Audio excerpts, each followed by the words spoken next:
Ama Merna. Ayan.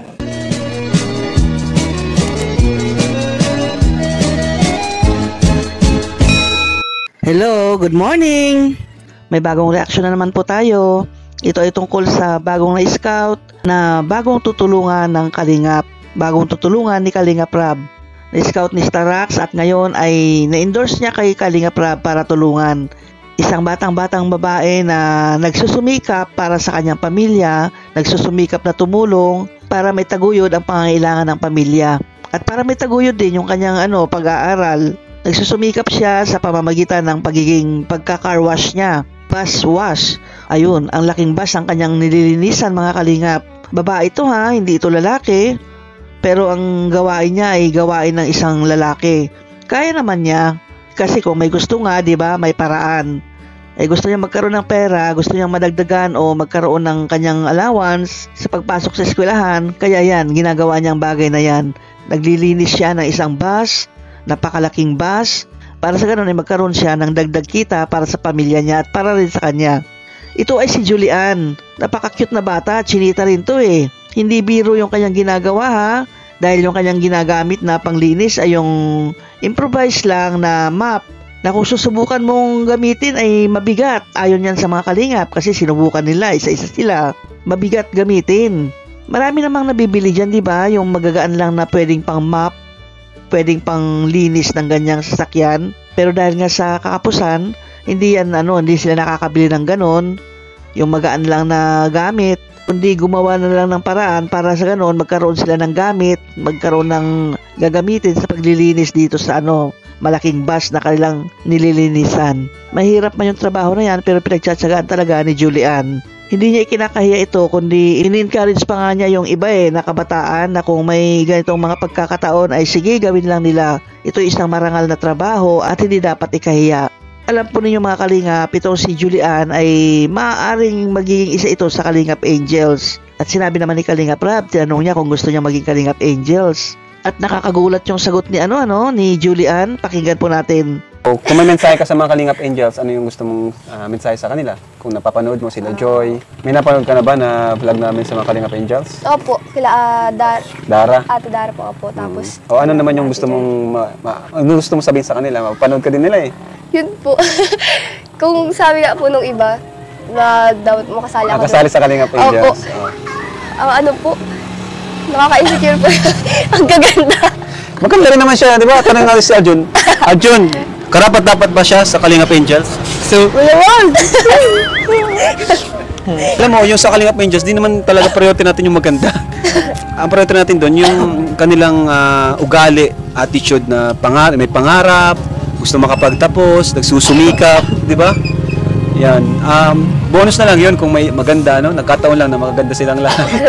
So, gusto mo bang ma-meet sila Dara, sina Joy? Siyempre po. Wow, grabe.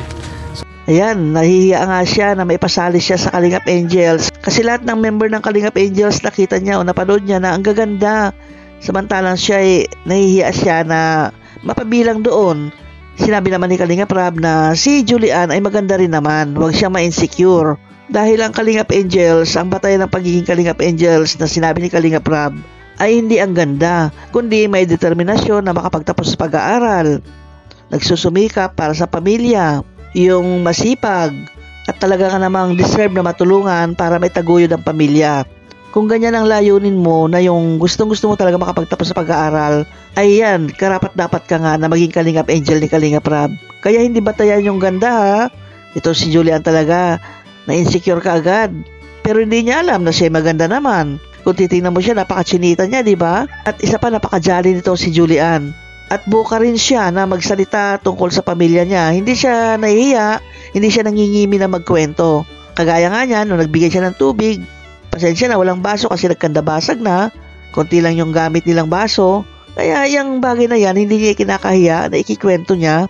Naging open siya sa bagay na yan. Sagit lang kumakuha po muna ako ng tubig lang po at wala po kung... Ay, sige lang! Ganda dyan to eh. At gamit na po pala yung... Sige na po. Kunti lang po yung baso namin dyan at nagkabasag-basag na po. Sige lang, okay lang yan? Kung ako doon Sa susunod po, baka po, pagbalik niyo po ulit dito. Okay lang yan. Grabe. Napakasikaso naman to ni Julian. Hindi mapagkunwari ba yung kanyang pagkikwento, yan ang nakita kong isang bagay na katangian ni Julian. Yung open siya sa mga bagay-bagay na hindi niya ikinakahiya ito. Ayan, panibagong Kalingap Angel lang nga ang naidagdag muli. Marami na sila at sana'y magkasundo-sundo sila. Bababait naman sila lahat eh. At lahat naman talaga sila ay deserve na matulungan. Masipag itong si Julian. Hindi lang siya yung masipag, kundi yung mga kapatid din niya, yung mga bata pa. Masipag kasi nagbo-vulcanize din sila eh. Kung may magpapaayos sa kanila. Alam mo mga Kalingap, meron silang mga kapatid, mga bata pa. Siyang panganay eh, ano? Opo. Tapos alam niyo po ba na nagbo-vulcanize yung mga kapatid niya? Ano? Opo. Yung dalawa po. Yung dalawang lalaki. Naka-lipstick si Saro. Sige na, dito kayo. Ito, ang cute ng mga kapatid niya. Ayan, oh. Oh. Asan yung isa? Ayun po, ayaw po pupunta dito. Sayang. Ayan, mga kapatid niya, mga lalaki, nagbubulkanize. Pakita mo yung menu, may machine, oh. Yan po. Bigay po yan kay Papa nung tinatrabahoan niya dati. Ah, bigay lang siya. Opo. Napakinabangan din po dito. Ha? Matagal na po yan sa amin. Ibig sabihin, maayos na trabaho ni Papa mo kasi binibigyan siya, no? Nung ano pa po yun, yung 2016 pa po siguro yan. 2016 pa yan. Apo. Pero ngayon, nag-operate pa ba itong vulcanizing shop niyo? Hindi na. Pag may napa Pag may po. napa, ano na lang. Tapos yung mga kapatid mong lalaki ang gumagawa. Apo. Husay, ano? Ang galing. Ilang taon yun? Yung isa po, 11 po. Mga 11. Oh, mga kaedad ni Jemel yun, eh, ano? Mga kaedad ni Jemel po, 12 nagbo-vulcanize or na po. 13. Biruin mo, napakabata, 10 years old or 11 years old.